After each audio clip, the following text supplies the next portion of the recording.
Sejam bem-vindos a mais uma edição do programa Prova dos 9, de 15 em 15 dias. Aqui debatemos com os nossos comentadores políticos a atualidade regional. Em estúdio contamos pelo PS com Vítor Cavalheiro, pelo PSD João Carlos Almeida e pelo Chega Cátia Pinto.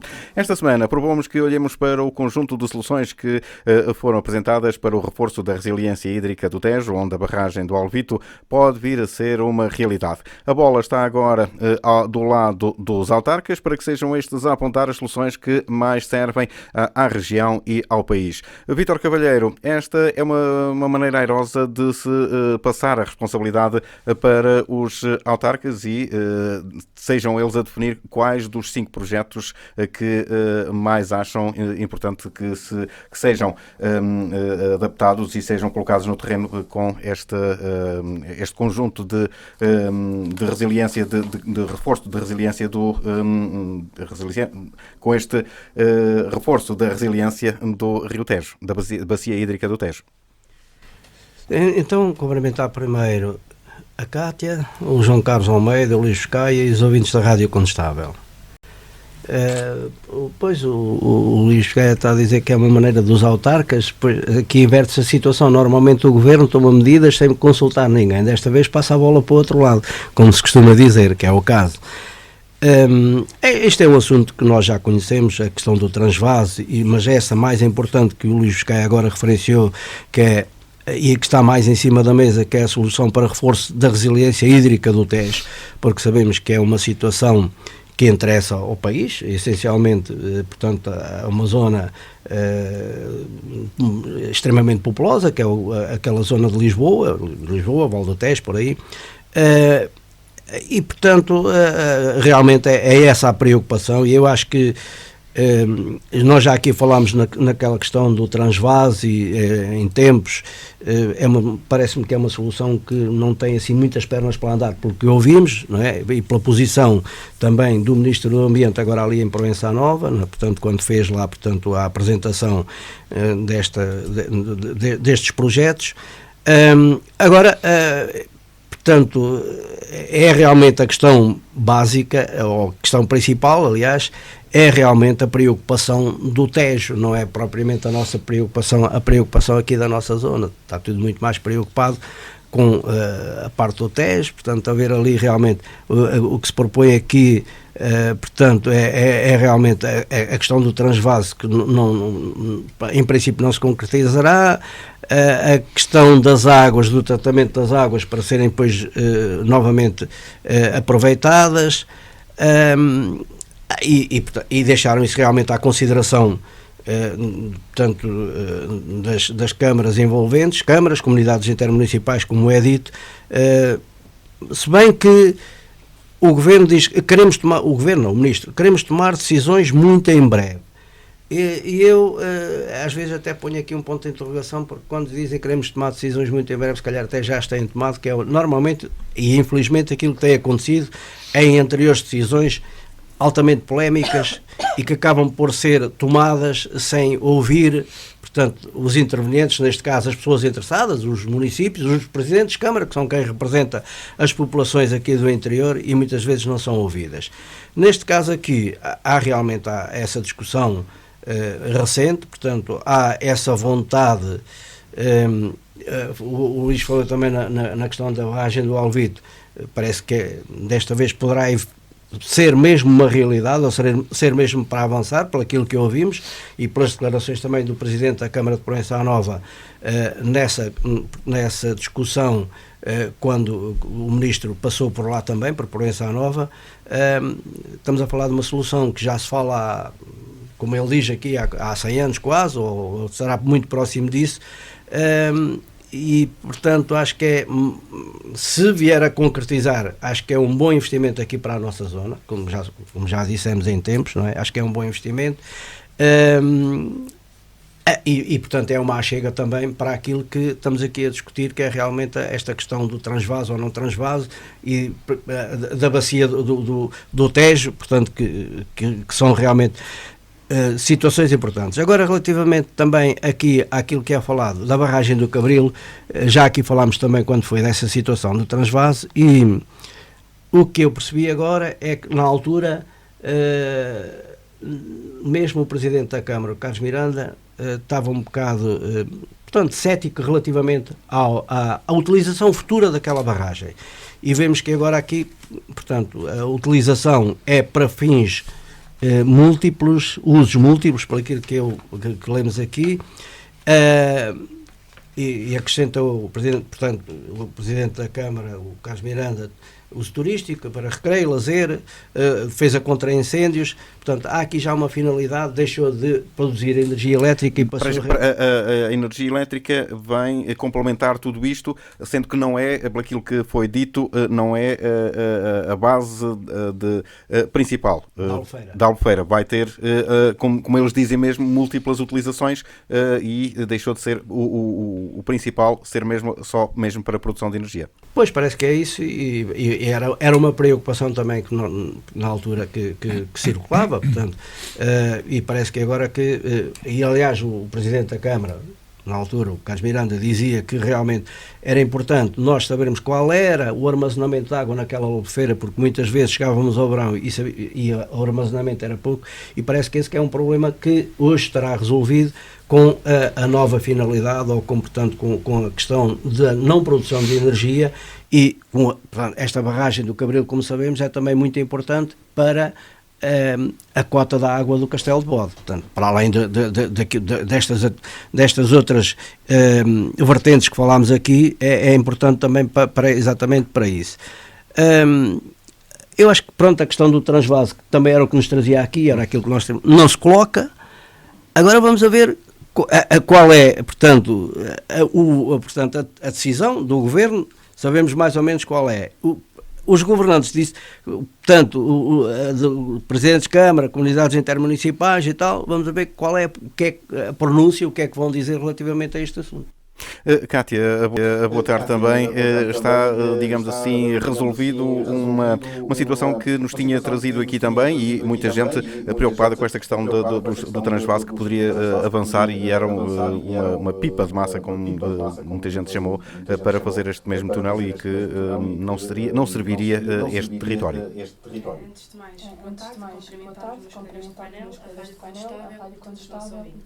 antes de abordar o tema, gostava de mencionar um assunto que acho que é importante. Recentemente parámos-nos com uma situação um bocadinho triste, de uma associação do nosso concelho que ajuda e alimenta e cuida dos animais da nossa vila, que ficou sem qualquer alimento, não tem estoque para ração para alimentar as colónias de animais que neste momento se encontram na nossa vila e no nosso concelho. E de facto isto é uma situação um bocadinho lamentável, sendo que foi dito pela associação que a Câmara Municipal não dava nenhuma ajuda a esta associação. Isto é uma situação de lamentar, e de certa forma apelava aqui junto dos nossos ouvintes e de todos os meus colegas que pudéssemos ajudar esta associação, que tem o nome da Associação Capturar, Esterilizar e Devolução dos Animais. Relativamente ao tema, para começar, vou utilizar uma expressão que o nosso deputado Bruno Nunes disse há uns tempos numa comissão, que vamos explicar às pessoas como é que estas parolices que fazem em Lisboa, que sem pensar naquilo que é a realidade do interior e que efeito prático é que isto tem.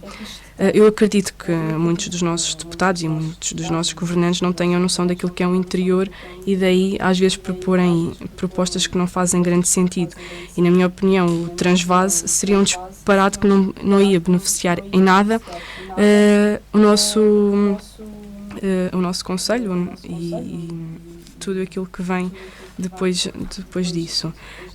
Nós também temos a noção, e o ano passado foi um ano muito seco, e pelo aquilo que os estudos dizem, poderá vir ainda continuar a vir a ser mais seco.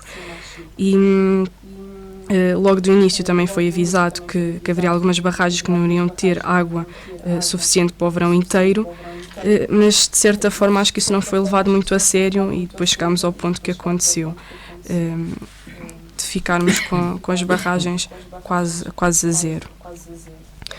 Relativamente à barragem do Alvito, acho que é um projeto que deveria seguir em frente e esperemos que o siga, mas como a Nacional 238 e tudo mais, prometem, mas no final não fazem nada, portanto vamos ver se efetivamente vai ser feito ou não, porque era algo que o Governo deveria investir, deveria seguir para a frente, porque de certa forma acabam por não nos estar a tirar água, não nos estarem a tirar tanta água da nossa barragem, e sendo assim não vamos pôr em causa no verão a nossa barragem, as nossas barragens até ao Castelo de Bode.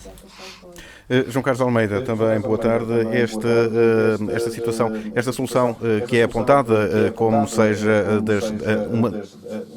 uma das 5 soluções, e embora haja outras que podem ser utilizadas e possam ser aplicadas no terreno, aquilo que foi dito é que o dinheiro para isto até poderá haver, que é a questão de virem por parte da concessão, uma vez que terminou agora a concessão da barragem do Cabril, o dinheiro para a próxima concessão vir daí para se poder fazer todas estas obras.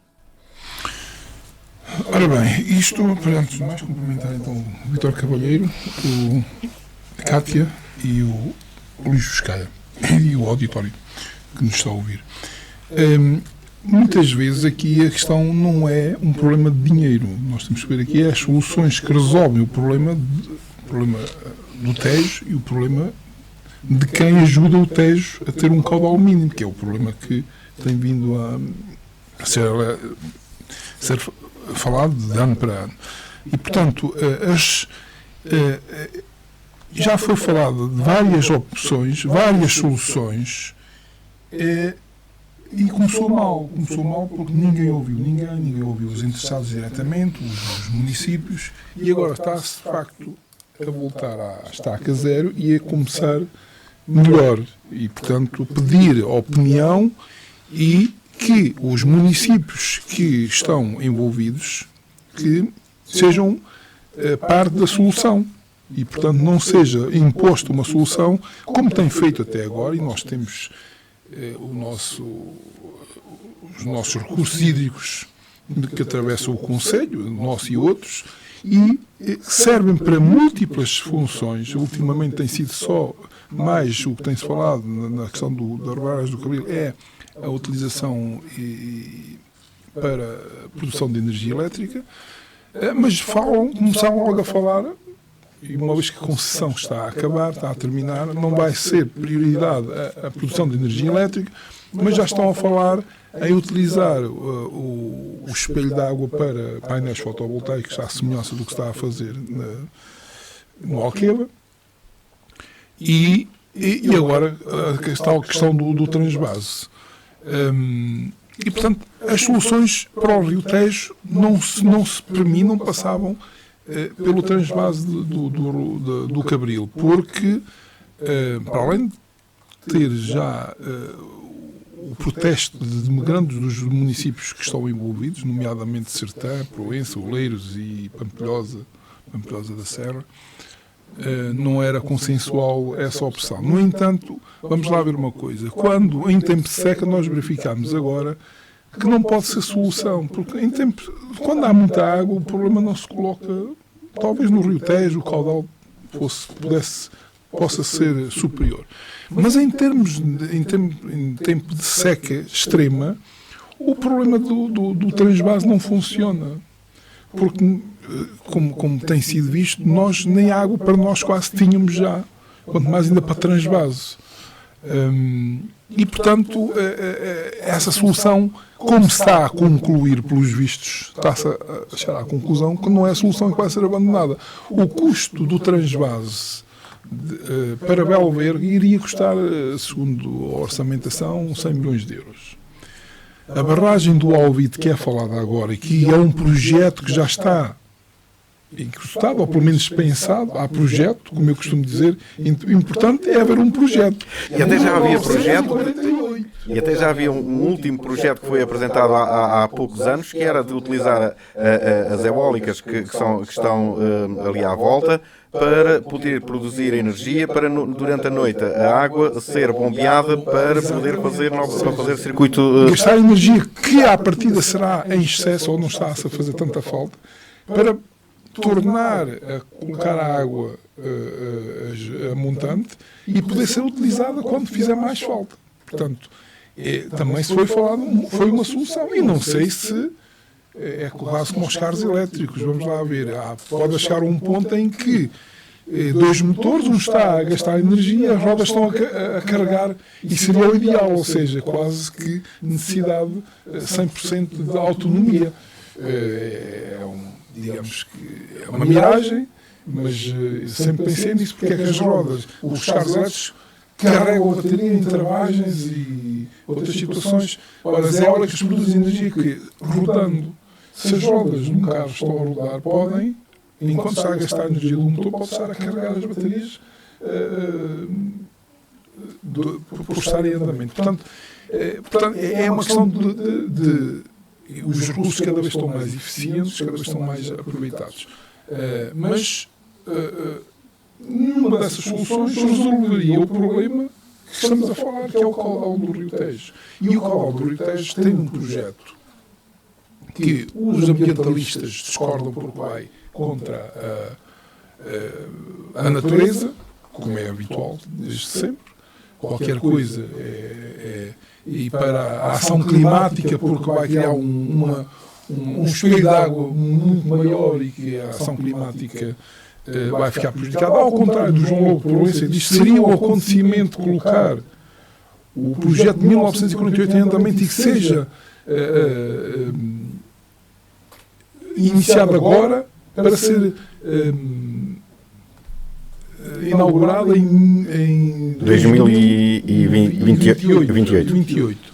Seria bonito, 100 anos e não sei o quê. E diz que é para combater a ação climática, o desperdício da ação climática, ou seja, tem uma opinião completamente contrária. Agora, é assim, é evidente que nós... Mas mais, este projeto tem... O estudo de impacto ambiental foi aprovado. E, portanto, tem todas as condições. É um projeto que custa, segundo também a orçamentação que verifiquei, 360 milhões de euros. À parte disso, tem que ser criado açudes de 20 em 20 km no Tejo. Também há um projeto para isso. O projeto em si, no global, custa muito mais dinheiro. Os ambientalistas também estão contra, porque vai criar entraves de 20 em 20 km no Rio Tejo, não é um caudal normal em termos de tem que se criar zonas para guardar água, não é? E, portanto, as soluções são várias, mas eu acho que, para mim, é de abandonar o transvase do Cabril, porque não vai resolver, na minha opinião. E a questão da barragem do Óbito do Rio Ocreza, sim. Portanto, vai criar uma linha de água, vai criar um depósito muito maior e depois fornecer, então, o Rio Tejo, que está muito mais próximo do que a barragem do Cabril. Se nós verificarmos no mapa, a distância a percorrer seria enorme. Outras situações que foram faladas foi a criação de infraestruturas para trazer as águas tratadas da área metropolitana de Lisboa para as regas na lesíria do Tejo, ou seja, a quantidade de água que se tira do Tejo para a rega, porque é uma zona importante de agricultura, uma das mais importantes da nossa região, que essa água fosse gasta em reutilização da água que é tratada. Para mim, estas duas soluções, se calhar, em parte, resolveriam em uma percentagem boa o problema do caudal do Tejo.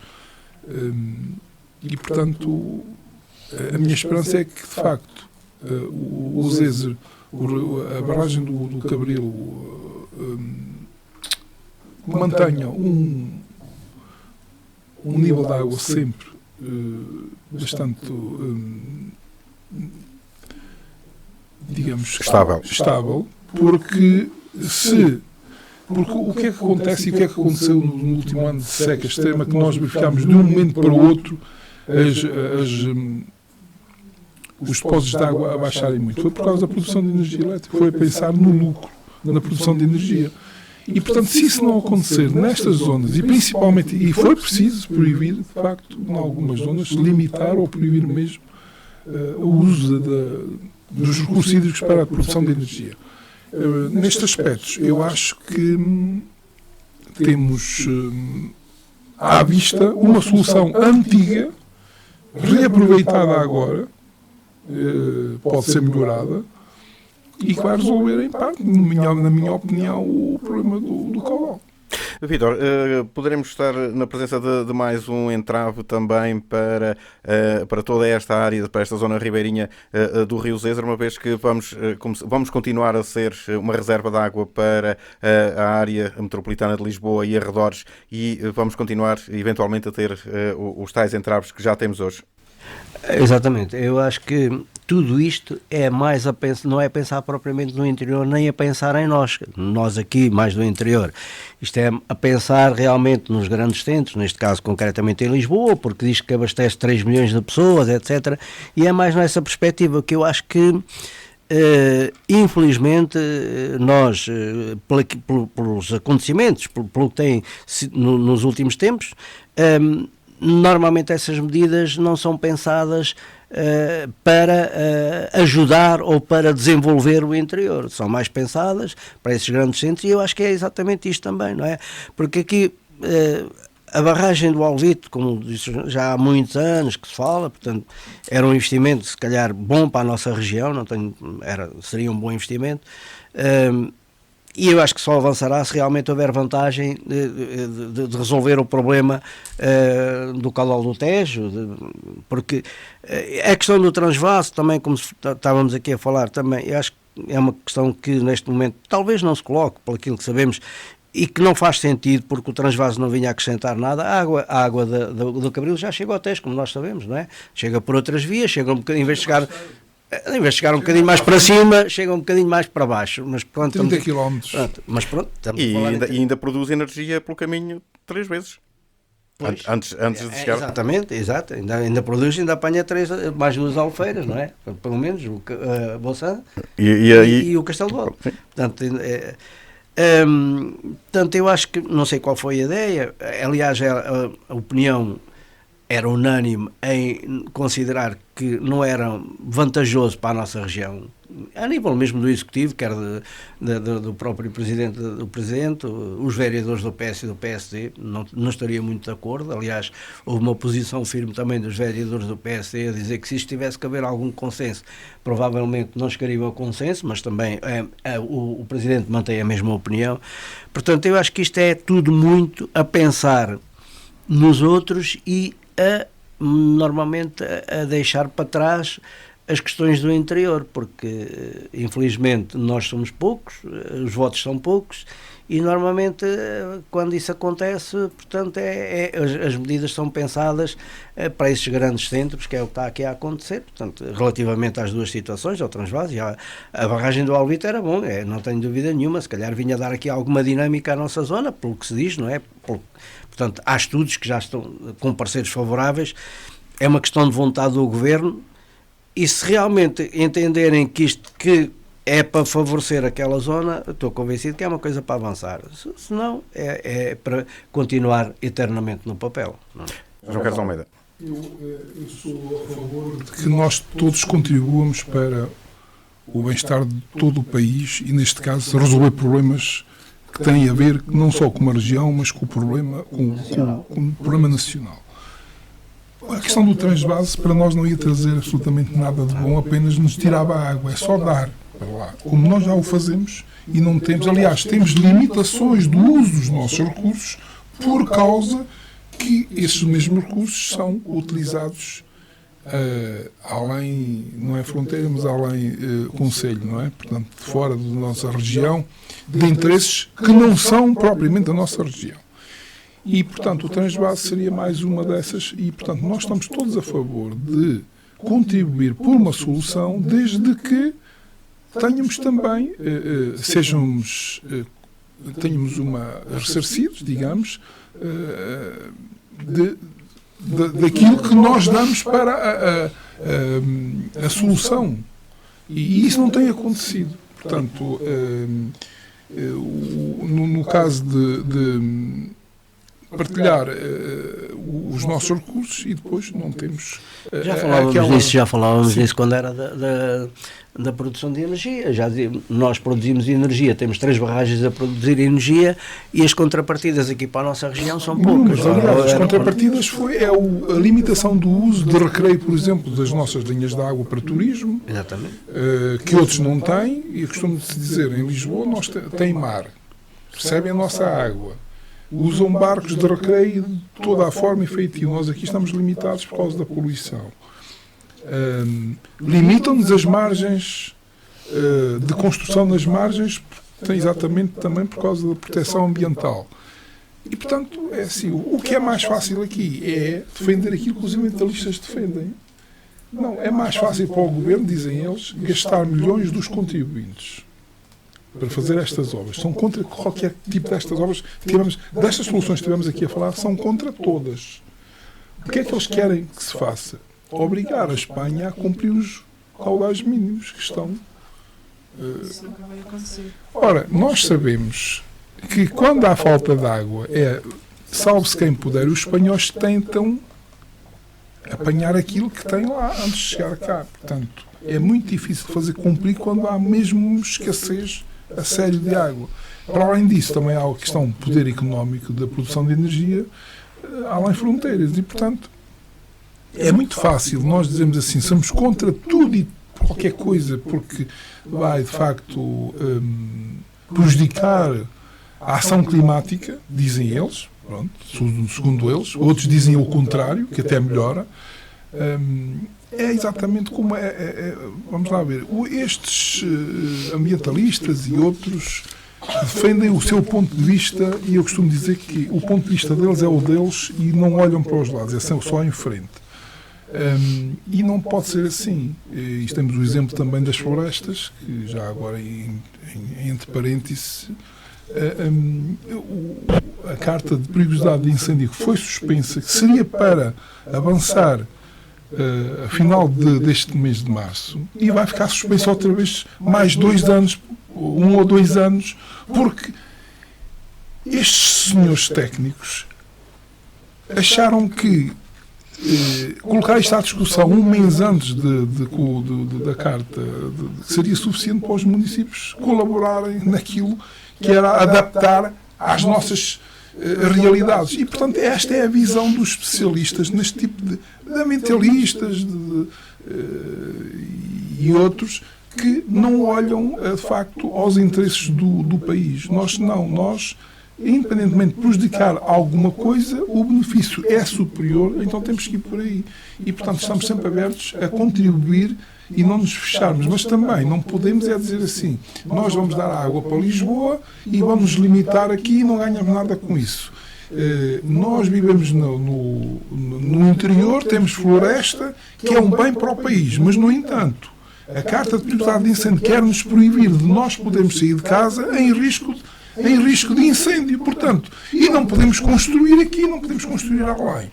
E, portanto, ficamos aqui apenas com os nossos recursos naturais para poder, com que os outros venham a usufruir deles, e nós estamos aqui apenas para ser visitados por eles e para nos, no fundo, lembrarem quando há alguma catástrofe ou alguma coisa, porque de resto nunca mais falam de nós. Portanto, é isso que eu sou contra. Nós temos que contribuir todos, desde que de uma forma equilibrada e no fundo, seja também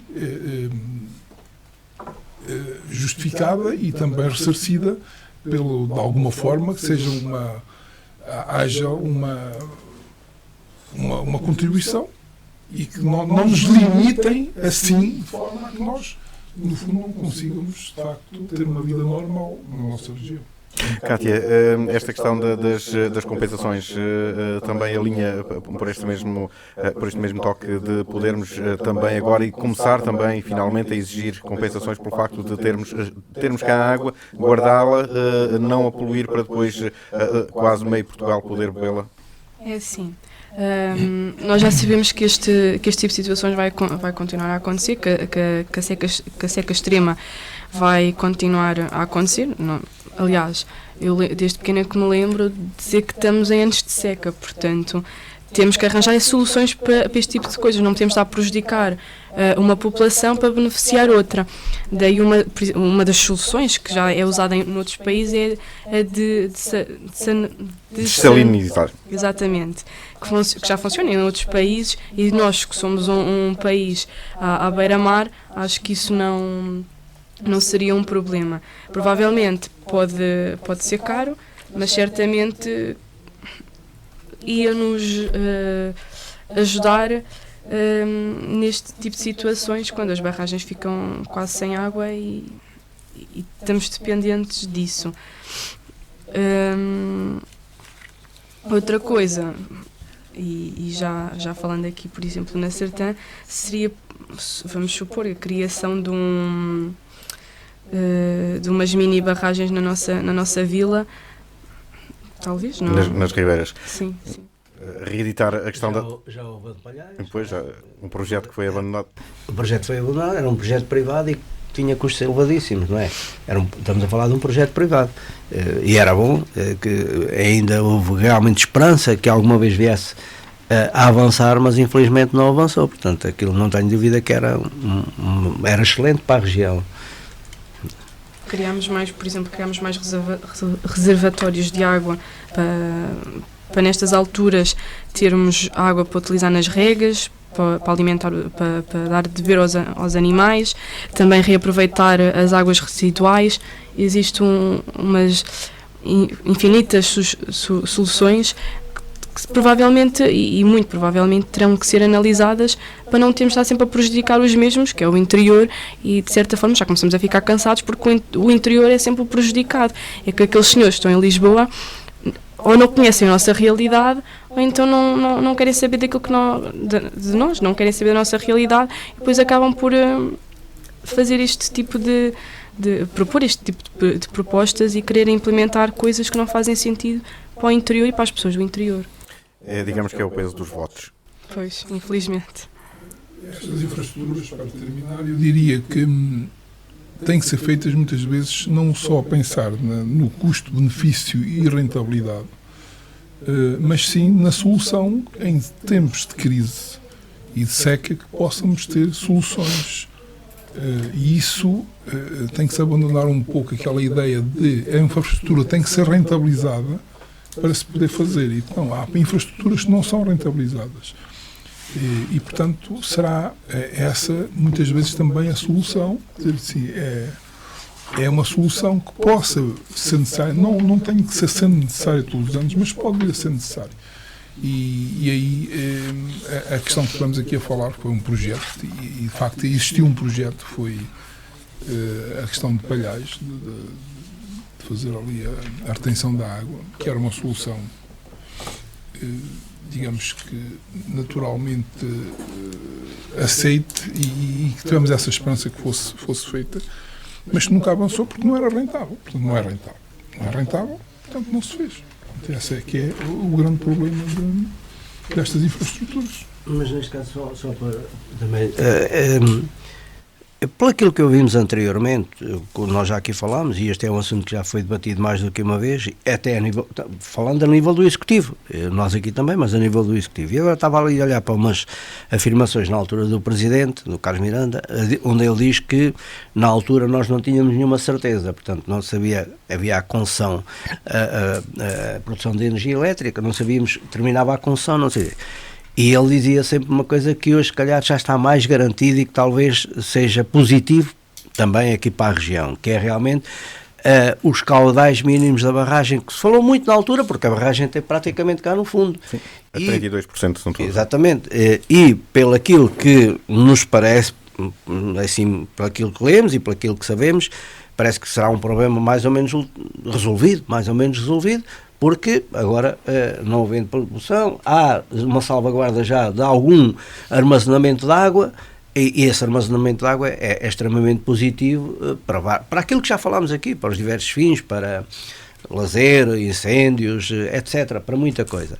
Isso é um bem, portanto, em cima de outros males que falamos também aqui, este será efetivamente um bem resultante de uma situação atual, desta situação agora. Portanto, parece que essa preocupação deixa de existir, haverá talvez então essa reserva de água com caudais razoáveis, pronto, e para nós será realmente um bem. Será uma reserva, é uma reserva estratégica, daquilo que se ouve também falar, é a questão da reserva estratégica que ali fica para, no caso, como aconteceu o ano passado, poder ser utilizada. Pois, exatamente. Também para reforçar o Castelo de Bode, creio que mais nessa perspectiva, e não enverdando pelo aquilo que o João Carlos aqui falou, que é um tema que nós também já aqui discutimos, mas eu não sei se ele caiu no esquecimento, se calhar não caiu, estamos aqui a falar e se calhar algum dia somos surpreendidos com ele, que foi os painéis fotovoltaicos. Portanto, na altura falou-se muito, havia um estudo, havia uma preparação, estava no terreno e tal, nunca mais voltou a falar no assunto. Mas, infelizmente, às vezes as coisas acontecem e surgem-nos aqui de surpresa, mas esperemos que isso não aconteça, porque se vier a acontecer realmente aquele espelho de água, para aquilo que estamos aqui a fazer, recreio, lazer, etc., fica prejudicado e não tem interesse para... Nós temos tanto sítio para meter os painéis solares. O que não faltam é pinhal e pinhal. Não, nós está em curso, e eu já lá passei várias vezes, por coincidência, não foi? Aquele projeto que eu aqui falei várias vezes e que dizia que era uma miragem, que o anterior executivo do PSD, na altura, propagandeou não, trouxe à discussão, pronto, a dizer, vai haver uma empresa que vai investir em painéis fotovoltaicos e não sei quando. No Marmeleiro. E aquilo está realmente com um avanço muito grande. Está com um avanço muito grande. Sim, eu passei lá. exatamente. Eu na altura fui um bocado incrédulo, não acreditei muito, mas tenho passado lá com regularidade. Aquilo é uma área enorme. Está um movimento grande, tem lá muita coisa, já não sou técnico daquela área, mas sei que aquilo tem um movimento enorme. Os tais 100 postos de trabalho, como na altura nós aqui chegámos a falar, eu não acredito, mas que anda lá muita gente a trabalhar também anda.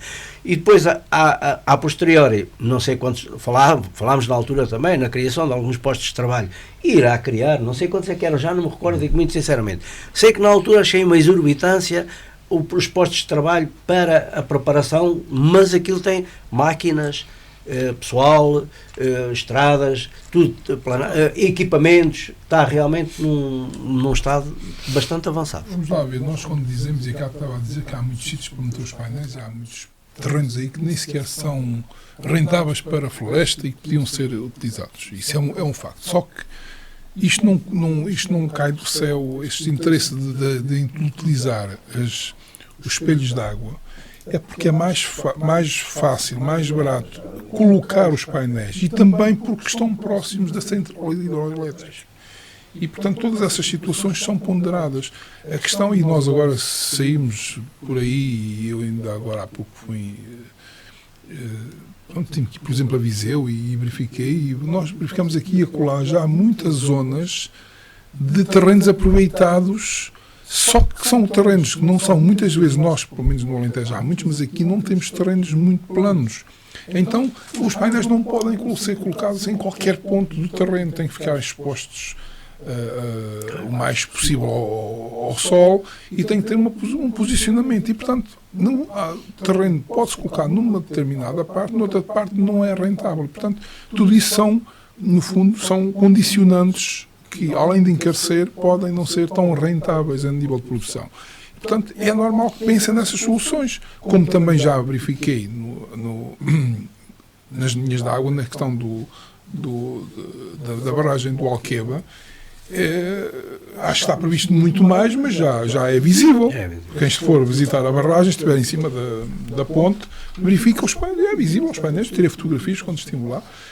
E, portanto, é essa a solução. Agora, a solução para o Alqueva é uma coisa, tem uma linha de água enormíssima que não prejudica, e tem barcos de passeio, de recreio, não prejudica nada porque tem muito por onde esticar. Nós aqui já temos o pouco. A área que foi falada, estendida pela linha de água do Zezer, junto ao Cabril, iria prejudicar em muito, de facto, a situação. Portanto, é por aí, mas tem que haver um equilíbrio entre as situações que temos, entre linhas de água e terrenos, e utilizar. Mas pronto, vai ser o futuro, penso eu. Num dia destes nós estamos a precisar de muito menos água para a produção de energia, e estamos aqui a falar, mas atenção, não é de todo deixar-se produzir energia no Cabril. O princípio é em percentagem menor do que aquilo que tem sido, que era a função principal até agora. Exato. Muito bem, avançamos então para o próximo tema. É o Vítor Cavalheiro que traz o tema hoje e que tem a ver com o regulamento de trânsito do município de Sertã, que está em consulta pública.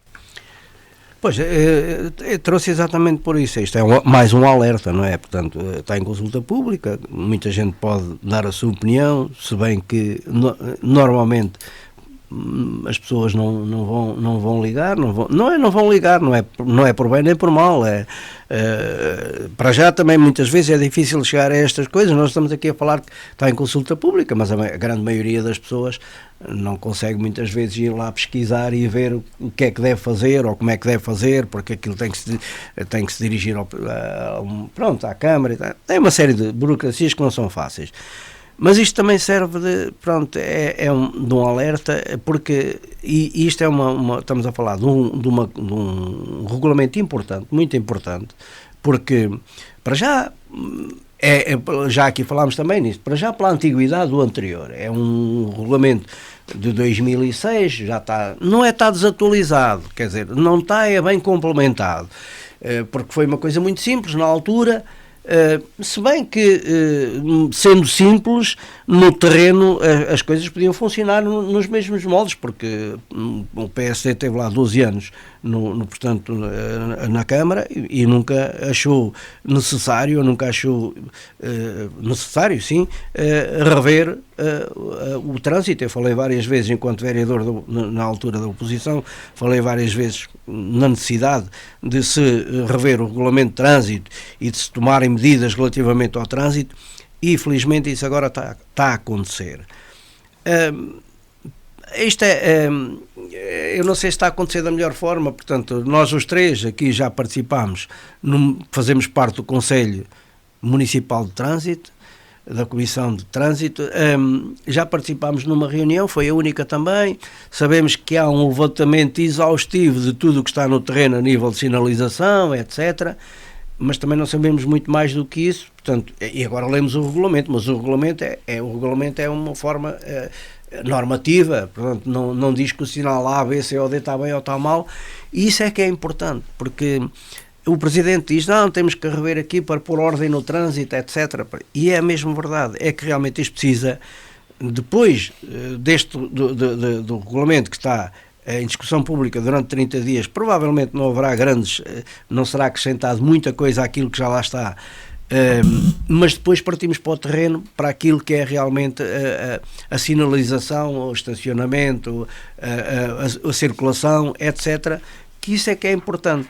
E só se consegue, portanto, só irá avante depois de efetivamente passar este período de consulta pública do regulamento de trânsito, e provavelmente ainda haverá reuniões do Conselho, do Conselho Municipal de Trânsito, da Comissão de Trânsito, dos Presidentes de Junta, que terão se calhar muita coisa a dizer, não tanto em relação ao regulamento, mas sim em relação ao trânsito e ao estacionamento e à sinalização nas suas freguesias, nomeadamente em Senaste do Jardim, que é uma vila com trânsito também, com muitos problemas, com alguns problemas nesse sentido, e então, na Sertã, eu acho que é importantíssimo, mais do que nunca, que se avance e que o regulamento de trânsito passe a consulta pública e depois que se vá para o terreno corrigir algumas coisas. Parece que a intenção, pelo aquilo que nós ouvimos lá na altura, é passar esta fase, está feito o levantamento, há situações que a gente tem consciência, aquelas que não estão bem,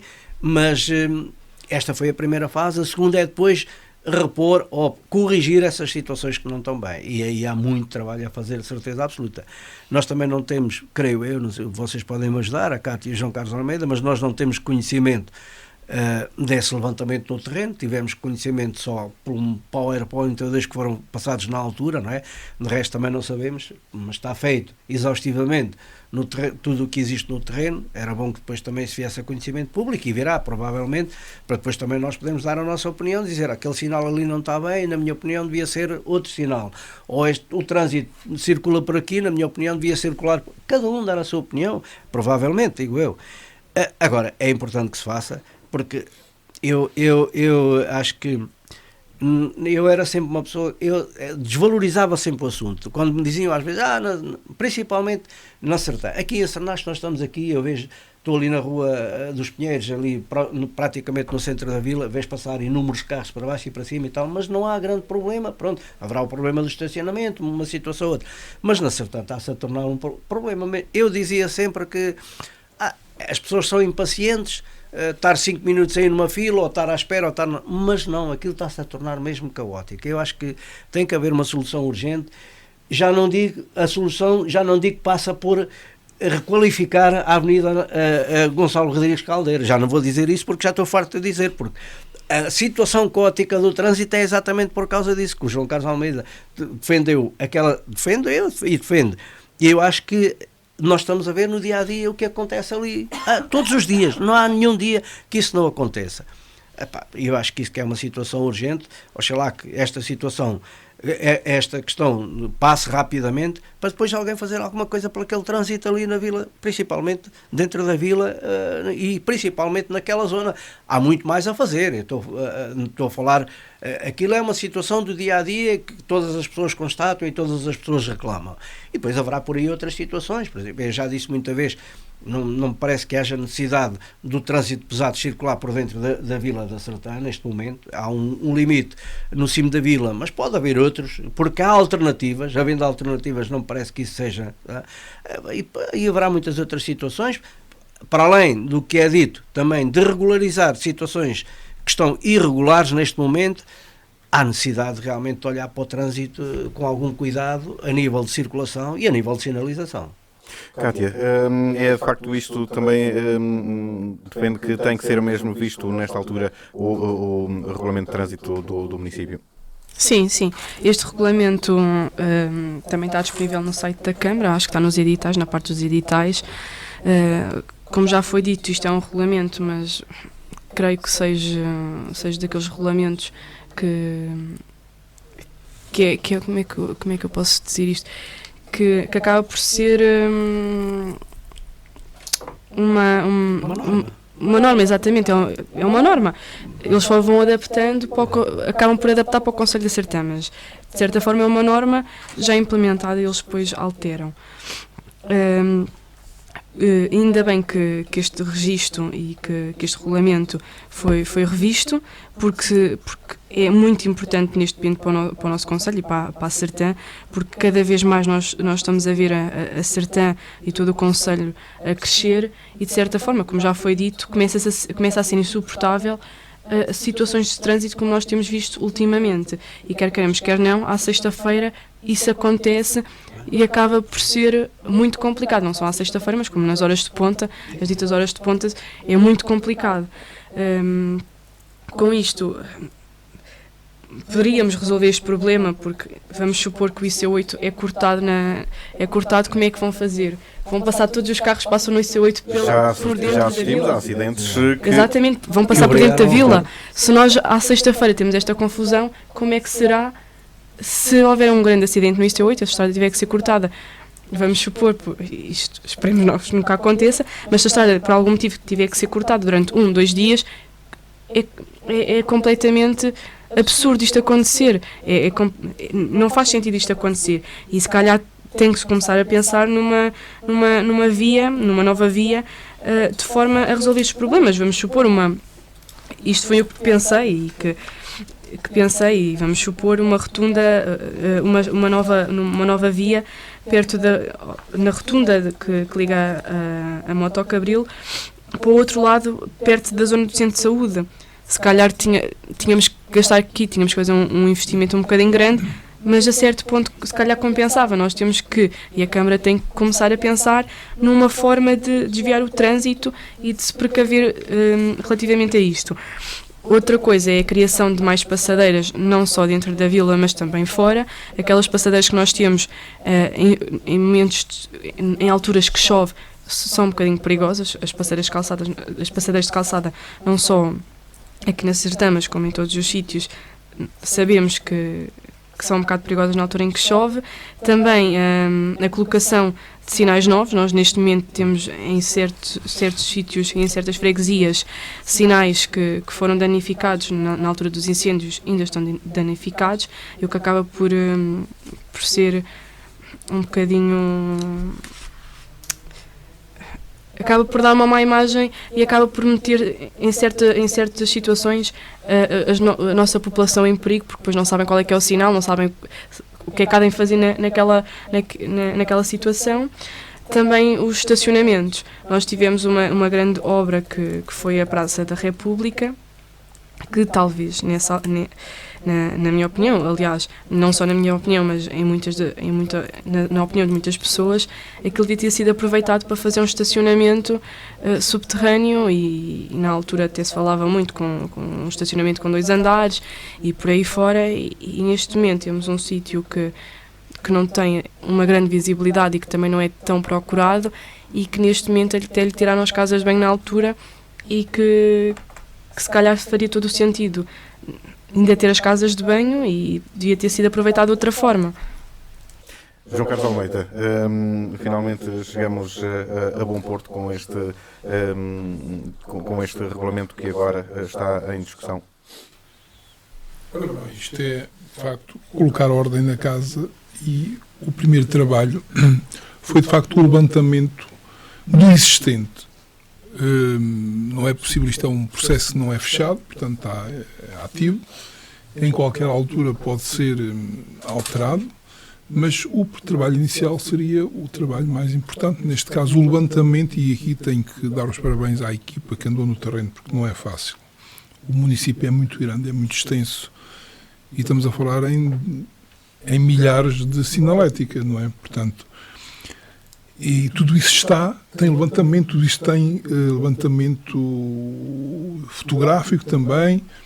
Portanto, aquilo que conseguimos ver na reunião da Comissão, de facto, foi um trabalho que está bem feito. Do existente, só a partir de uma base, e é desta base que se começa a trabalhar, e é desta base que está em discussão pública, que muitas vezes as pessoas só reclamam, porque ninguém disse nada, ninguém...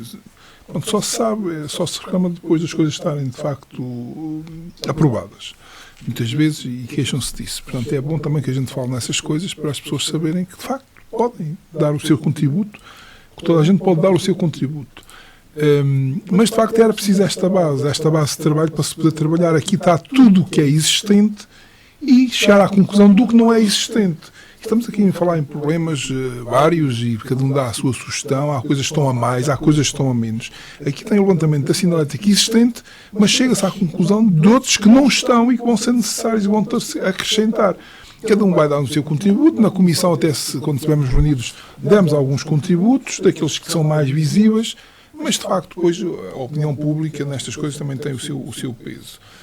Dizer à Cátia que às vezes a questão da obra, o custo-benefício, às vezes pode não justificar a questão da Praça da República, fazer um parque subterrâneo. Muitas vezes não se tem ideia de quantos, o espaço não é assim tão grande como isso, o espaço, as infraestruturas tinham que se criar a nível de subterrâneos, e os espaços que ali iam ser criados e os milhares de euros, centenas de milhares de euros que seriam gastos, se calhar a obra nunca seria rentável para o sítio, mas pronto, isso é outro assunto. Neste caso em concreto, nós temos que ter atenção, tudo tem que ter uma ordem, a sinalética colocada tem que estar aprovada pelo Executivo e para a Assembleia Municipal, senão não é considerada homologada, não é válida, portanto.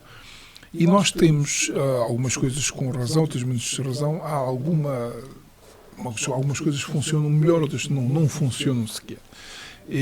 A questão do estacionamento limitado não funciona. E, portanto, há situações em que nós temos que ver ainda na sexta-feira passada, portanto, tivemos uma situação em que eu estava a vir junto do Castelo, aquela avenida do Castelo, a Rua do Castelo, que se chama Serpa Pinto. Rua nas Caranhas, chega ao clube, passa para a Rua Serpa Pinto. Serpa Pinto, pronto. Então, exatamente. Foi exatamente nessa zona do clube onde andam agora as obras, a sair as obras ali do Largo Guimarães, que liga ao Castelo, em que está-se a dizer, deve-se proibir o trânsito pesado dentro da vila, e está proibido. Às vezes até estão enganados, chegam ali à Praça da República e estão ali um bocadinho atrapalhados, que não conseguem. E quantas vezes não conseguem sair dali, têm que fazer a manobra para voltar para trás. Quantas vezes já se colocaram na Rua Cândido dos Reis e depois é um problema. Mas o trânsito dentro da vila, pesados, não está proibido. Está proibido passar na Rua Cândido dos Reis, senão para descargas. Sim. Pronto, e o que acontece é que alguns, por engano, chegam ali... Não vem o sinal no cimo da vila. Não é visível o sinal, lá está um problema aqui que é muito fácil de cair nela. Portanto, é muito fácil. E chegam ali muitas vezes, uns têm consciência disso e tentam retroceder junto à Praça da República, mas outros metem-se na rua e depois têm um problema, é que há estacionamentos por ali abaixo que não permite que o carro, mais os ferrozinhos estão por ali, não permite que o carro tenha espaço para passar e muitas vezes estão ali à espera que venham tirar o carro, porque ele para trás não pode vir, portanto só pode continuar. E isso aconteceu na Rua Serpa Pinto, mais ou menos ali entre uma e outra, um carro estacionado porque o senhor tinha ido ao barbeiro e, portanto, estacionou a seguir ao clube, em frente, encostado à direita, como estão 2, 3 carros, mas depois, se continuamos a forçar o estacionamento mais para a frente, os carros até passam, quem estacionou lá o carro foi sem mal, sem pensar que, pronto, os carros ali passam todos. O problema não passava, era um autocarro que estava ali para passar. Da Transdev. Dos grandes, portanto não passava. E, portanto, o que é que aconteceu? Eu disse, olha, foi azar, podia ter passado por outro lado, mas agora ali nem para trás, nem para a frente, tivemos que aguardar.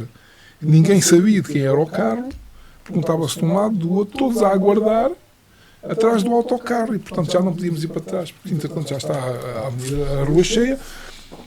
E o que é que passa ali? Tem que haver ali um sinal de proibido estacionar a partir de determinada altura, que não tem. As pessoas têm consciência que aquilo é apertado, mas vão forçando o estacionamento, porque sabem que os carros vão passando. E isso nota-se eventualmente ao fim de semana, por causa do clube, vão colocando, e depois num dia em que haja uma necessidade, por exemplo, de uma ambulância ou de um carro de bombeiros passar... Mais grave ainda. Portanto, estas situações, e depois é assim, o dono aparece, mas já houve uma situação em que foi rebocado, porque não apareceu o dono, naquele mesmo sítio. Depois veio a GNR, mas quando veio a GNR já o dono do carro tinha aparecido. E, portanto, o que é que acontece? Isto é uma situação que nos atrasou a todos, mas podia ser mais grave. Portanto, pode ser uma situação em que depois não se possa andar nem para um lado. Chegou-se ali uma altura em que não podia andar nem para a frente nem para trás. O autocarro varava de um lado, para trás tem os outros carros todos que não iam naquela distância toda a fazer a marcha atrás. Portanto, é um exemplo em concreto, mas que muita coisa há a fazer. Outra coisa que eu acho que devemos ter algum cuidado, e também foi falado lá, porque na Comissão também tínhamos representantes da Guarda Nacional Republicana, é que nós, e isso aconteceu em determinados cruzamentos, e na Fonte da Boneca também até na altura tive a oportunidade de dar este exemplo lá. Havia ali um sinal de stop. E, portanto, agora aquilo tem ali meia-lua ao pé dos táxis, quando se vem da zona industrial para a Nacional, para apanhar a Nacional 2. E, portanto, o que é que acontece? Muitas vezes nós sabemos que há aproveitamento também da autoridade para passar a multa. E, portanto, havia ali situações em que as pessoas não paravam de todo e depois, mais à frente, eram mandados parar e eram autuados. Portanto, temos de ter algum cuidado de, sempre que haja possibilidade de colocar aproximação de estrada com prioridade, não colocar um stop. Porque muitas vezes nós vamos sozinhos. Mas, João Carlos, mas isso não era preciso fazer o regulamento de trânsito? Não, era uma questão de bom senso.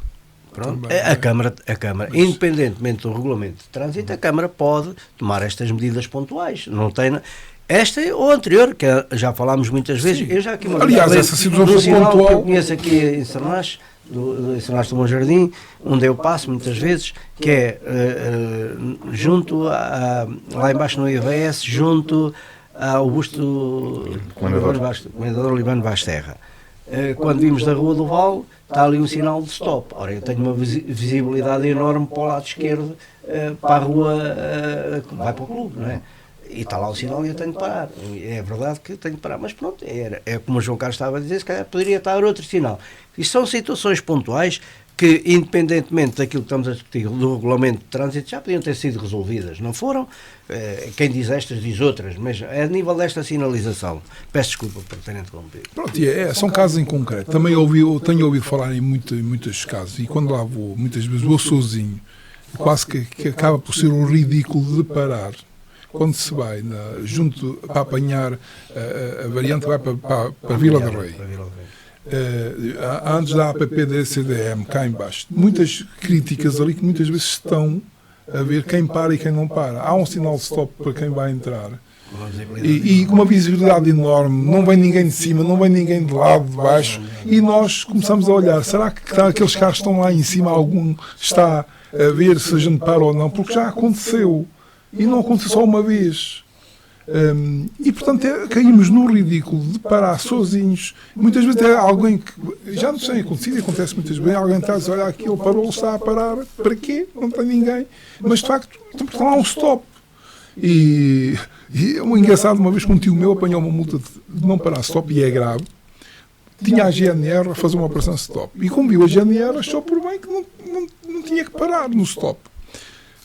E, portanto, foi autuado logo de seguida. Portanto, em frente à GNR, ou seja, são situações que nós devemos evitar. E, portanto, o regulamento de trânsito nestas situações serve para irmos aperfeiçoando. Eu também dei exemplo de uma em determinada zona ali do Cabeçudo, há ali uma estrada que tem a meio de uma reta, sem casa, há uma lomba. Nem sequer, antes ainda foi no tempo do PSD, foi lá colocada para pedido de alguém, ali antes de chegar à variante que vai para Sernache, do Val Cortiço para a variante. Antes de uma oficina de autocarros, de caminhões que há ali. A meio de uma reta há uma lomba. Tem um aviso, um sinal vertical de lomba, mas não está marcado no pavimento. O que acontece é que muitas vezes, e eu passo lá várias vezes, esqueço-me que há lá a lomba. E, portanto, só dou conta quando o carro já vai andar, pronto, já dá um salto, não há pelo ar, porque não é no gás para isso. E, portanto, há situações que se justificam, outras que não. Isso também foi discutido, se fazia parte, a questão que a Cátia falou, das lombas para limitar a velocidade, que muitas vezes estragam o próprio carro, são mal feitas, há coisas aberrantes que nós já temos passado por aí. E, muitas vezes, a questão que nós também falámos lá e que acordámos em algumas situações, nomeadamente até ao pé das escolas, faixas que fazem barulho ao carro e que aumentam a proximidade e depois faz aquele... Pronto, como temos no IC8, junto sim, faixas sonoras, no fundo, como também agora... Pronto, ou seja, que no fundo inibe a pessoa ou pelo menos dá conta de que é uma zona que é para ir mais devagar. Não quer dizer que não se façam essas passadeiras elevadas, essas lombas, mas com algum critério, porque em determinadas alturas o carro bate mesmo é preciso mesmo quase que diminuir a velocidade a zero para não estragar, para não bater, porque os carros, alguns são mais baixos e sofrem. Portanto, é assim, no fundo as pessoas, e o Vítor Cavalheiro fez bem, trazer o tema e falámos disso, porque no fundo é só uma questão de consciência das pessoas, saber que todas podem contribuir para a solução. E, portanto, se forem à Câmara em determinada altura e colocar lá uma solução, digamos, protestar qualquer coisa ou sugerir alguma coisa, fica e depois a Comissão reúne de quando em quando, tem em conta essas situações. Portanto, tentar evitar que haja às vezes estas situações mais desagradáveis. Eu agora espero é que haja alguma celeridade também neste, porque vai estar 30 dias, é como eu digo, passados os 30 dias,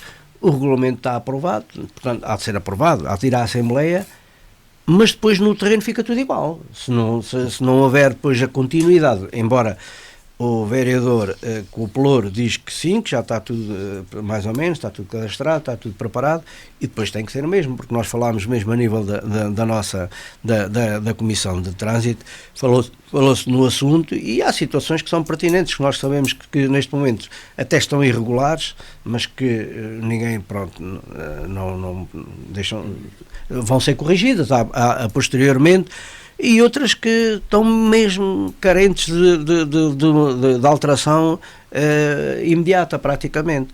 Portanto, depois vai a tal colaboração das pessoas, que pode ser também uma ajuda grande para corrigir algumas coisas, porque, como já disse o João Carlos Almeida, nós sabemos que está feito o levantamento exaustivo de tudo o que existe a nível de sinalização, bem ou mal, foi na altura que nos disseram, porque até colocámos a questão de dizer porque é que aquilo que está mal não ficou já excluído. Não, nós estamos a fazer tudo o que está no terreno e depois vamos corrigir. Pronto, que depois de passar o período de consulta, que se entre imediatamente na correção destas anomalias. Muito bem, então avançamos para o próximo passo. O próximo passo, que são as notas positivas e notas negativas. Começamos então pelo Vítor Cavalheiro. Então, notas positivas e negativas, é assim, eu não sei se é positivo, se é negativo, mas eu olhei hoje para uma notícia da rádio quando estava e despertou-me alguma atenção, que é a questão do fecho do posto da GNR.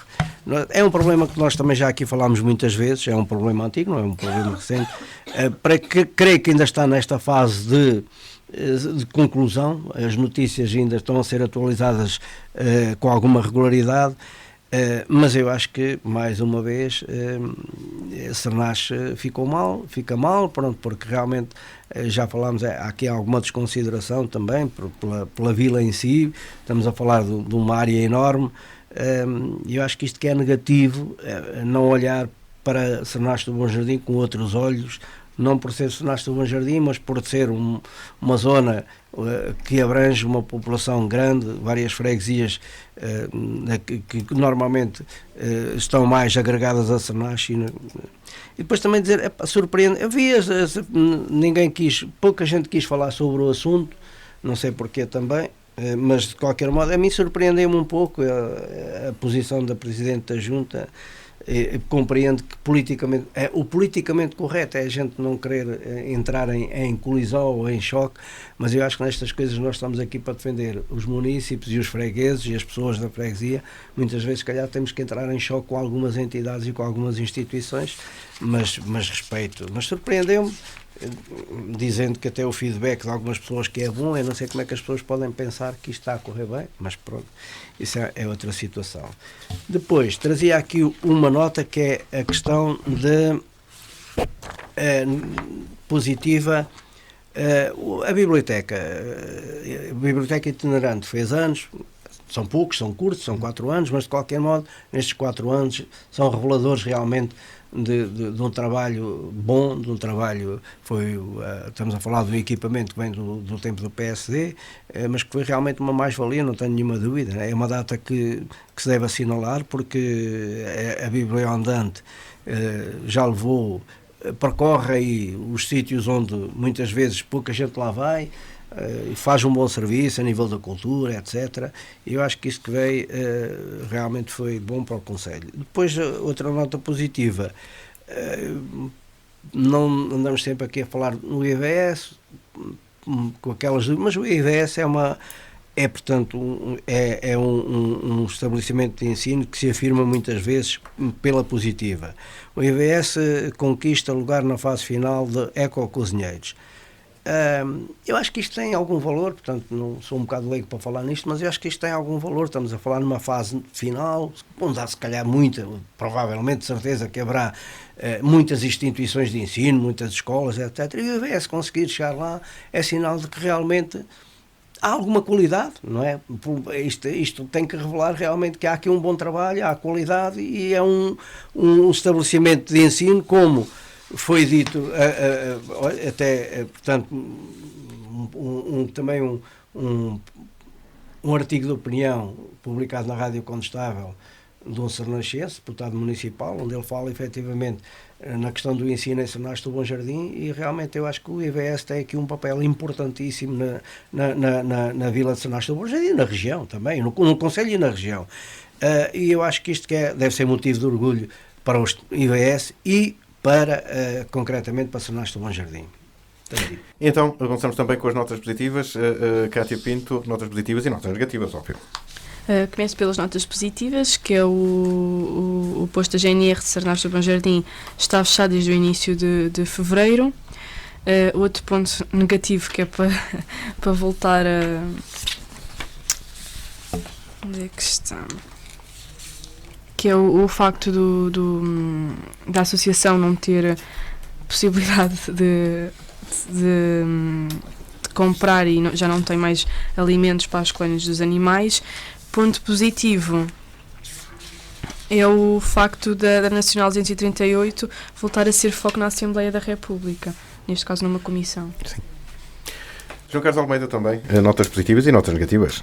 Esta dos animais eu não sabia, mas vai ser uma negativa, mas não é nota minha, eu concordo com a Cátia e quero aprofundar mais isso, porque isso é um assunto que, além de ser caro para mim, também foi muito, também pelo menos era caro para o agora Presidente da Câmara. Portanto, vamos ter que aprofundar isso sobre as necessidades dessa associação, o trabalho que essa associação faz e a falta de apoio, de facto, que tem, porque isto não se pode defender umas situações em campanha e depois, e antes, na oposição, e depois nada a fazer pelos animais, que inclusive o Sr. Presidente da Câmara trouxe até uma fotografia de um gatinho abandonado na altura para nos comover em plena Assembleia Municipal enquanto vereador da oposição. Portanto, vamos ter que falar sobre isso. E pode ser já também, já agora vou deixar de uma nota das minhas, porque perdi-me aqui tempo, e ser uma nota negativa minha também, repetir essa que não era minha, mas pronto. Depois, positivo, o Serviço de Meteorologia da Sertã, que apostámos há uns anos atrás e que neste momento está a dar cartas e que foi aberta mais dois municípios, Ferreira do Zeze e Orém.